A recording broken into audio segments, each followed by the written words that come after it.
RV bearing repacks. I think it's about that time of the year we start talking about these again.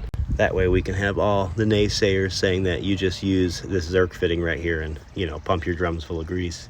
So my few tips while you're doing these bearing services, and of course my rebuttal to the naysayers, is if you read your manual, this is a Dexter axle by the way, so if you read your manual, it will tell you that that is really only for the in-betweens, and that actually wasn't designed for the RV industry, and that's right out of Dexter's mouth. That was designed for the marine industry, for after the trailer goes in the water, to allow some more grease to go in and push the water out.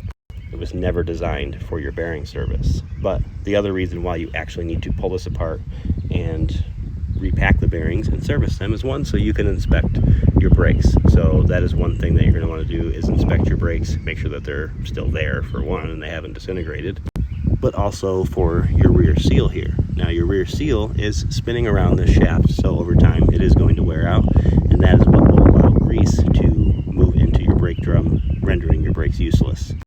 The other kryptonite to these seals is people using this fitting, which I'll tell you, and even Dexter will tell you, using it every now and then is not a bad idea to top new grease off in there, however you want to say it.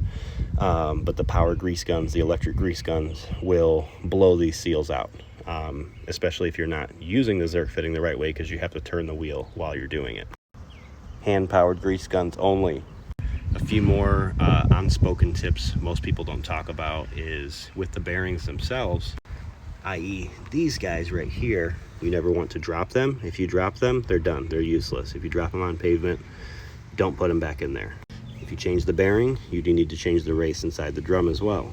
Now, while we're talking about bearing damage, I hate to do it, but I am going to call out eTrailer, because they just posted a video of somebody using a flathead screwdriver to push against the bearing and smack the rear seal out. Do not do that. Again, you're going to damage the bearing. A seal puller will cost you all of about $12 or $13. Lyle Tool makes this one, and I think it was like maybe 20 bucks, and it's adjustable. Now, truth be told, a lot of these tips and how-tos can be found in your good old service manual. Now, the Dexter service manuals printed are no longer in print, so if you have one of these, keep your hands on it.